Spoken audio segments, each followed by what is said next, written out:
Welcome to face master com. யாரை பற்றி பார்க்க போகிறோம்னா, அதிமுகலேருந்து இப்போ முன்னாள் அமைச்சர் செங்கோட்டையன் விஜய் கட்சியில் இணைஞ்சிருந்தார். ஸோ கட்சியை எடப்பாடி பழனிசாமி அழிச்சிட்டே வரான்ற மாதிரி எல்லாருமே சொல்லிட்டு ஒரு சூழ்நிலை. அடுத்து பார்த்தீங்கன்னா விக்கெட்டே கேபி முனுசாமி பார்த்தீங்கன்னா விஜய் கட்சியில் இணைய போகிறதா சொல்கிறாங்க. ஸோ இன்னொரு முன்னாள் அமைச்சர் பார்த்தீங்கன்னா தங்கமணி, இவருமே எடப்பாடி பழனிசாமிக்கு ஒரு கருத்து வேறுபாடு இருக்குது, அதிருப்தி ரொம்ப நாளாக பார்த்தீங்கன்னா வெளிப்படுத்திட்டு இருக்காருன்ற மாதிரி சொல்கிறாங்க. ஸோ இவருமே பார்த்தீங்கன்னா இணையறதுக்கான வாய்ப்பு இருக்குது. கிட்டத்தட்ட இப்போ ஓபிஎஸ் பார்த்தீங்கன்னா தனி அணியாக இருக்கார், எந்த ஒரு கட்சியுமே ஆரம்பிக்கலை. ஆனாலும் ஒரு 15 நாள் பார்த்தீங்கன்னா கெடு வச்சுருந்தார்.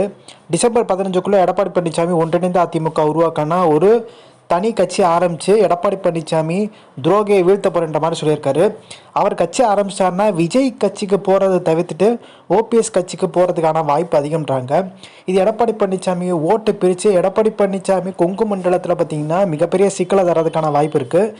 ஸோ எடப்பாடி பழனிசாமிக்கு இப்போ பக்கபலமாக இருக்க ஒரே முன்னாள் அமைச்சர் எஸ்பி வேலுமணி, இப்போ அவருமே பார்த்திங்கன்னா அதிருப்தியான மாதிரி சொல்கிறாங்க. ஏன்னா எடப்பாடி பழனிசாமி மகன் மித்துனோட ஆதிக்கம் பார்த்திங்கன்னா கொங்கு மண்டலத்தில் அதிகமாக இருக்குன்ற மாதிரி சொல்கிறாங்க.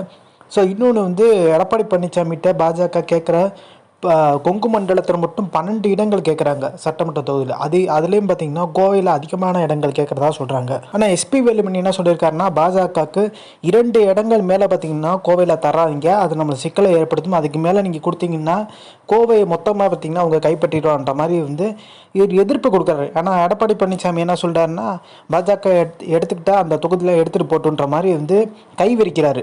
இப்போ பாஜக பார்த்திங்கன்னா எங்களுக்கு குடுன்ற மாதிரி ப்ரெஷர் கொடுக்கும்போது எடப்பாடி பழனிசாமி என்ன சொல்கிறாருன்னா, எஸ்பி வேலுமணி வேணான்ற மாதிரி பார்த்திங்கன்னா எஸ்பி வேலுமணியை மாட்டி விடுறதுக்கு சிக்கலில் ஏற்படுத்தி விடுறதுக்கு மாதிரி எஸ்பி வேலுமணியை பலிகடை ஆக்கிறதுக்கான முயற்சி தான் அங்கே உள்ளே நடக்கிறதா சொல்கிறாங்க. இப்போ அடுத்த விக்கெட்டே எஸ்பி வேலுமணிதன்ற மாதிரி சொல்கிறாங்க. எடப்பாடி பழனிசாமிக்கு இப்போ டிடி தினகரன், ஓபிஎஸ், சசிகலா எப்படி எல்லாரையும் வெளியே அனுப்பிச்சாரு, இப்போ செங்கோட்டையும் போயிட்டார். ஆனால் அவர் போய் போராடல ஒன்றிணைந்த அதிமுக உருவாக்கணும்னு சொல்லிட்டு விஜய் கட்சியில் இணைஞ்சிட்டார். இப்போ வரிசையாக பார்த்திங்கன்னா அடுத்தடுத்து அவங்க இணையறதுக்கான வாய்ப்பு இருக்குது. எடப்பாடி பழனிசாமி அணியில் இருக்க எஸ்பி வேலுமணி கொஞ்சம் முன்னாடி ஒரு விஷயம் சொல்லியிருந்தார், நான் என்றென்றும் அதிமுக காரந்தான்ற மாதிரி. அவர் மட்டும் பார்த்திங்கன்னா விஜய் கட்சியில் இணையாமல் ஓபிஎஸ் சசிகலாவோட பயணம் பண்ணுறதுக்கான வாய்ப்பு இருக்குது. அதே மாதிரி சசிகலா ஆதரவாளர் நிறைய பேர் மாவட்ட செயலாகவும் இப்போ இருக்காங்க. சசிகலா ஒருவேளை உள்ளே விட்டாங்கன்னா எடப்பாடி பழனிசாமி டம்மியாக போடுவோன்ற ஒரு பயம் இருக்குது. ஸோ அதனால் சசிகலாவை இணைக்க மாட்டேன்ற மாதிரி சொல்கிறாரு.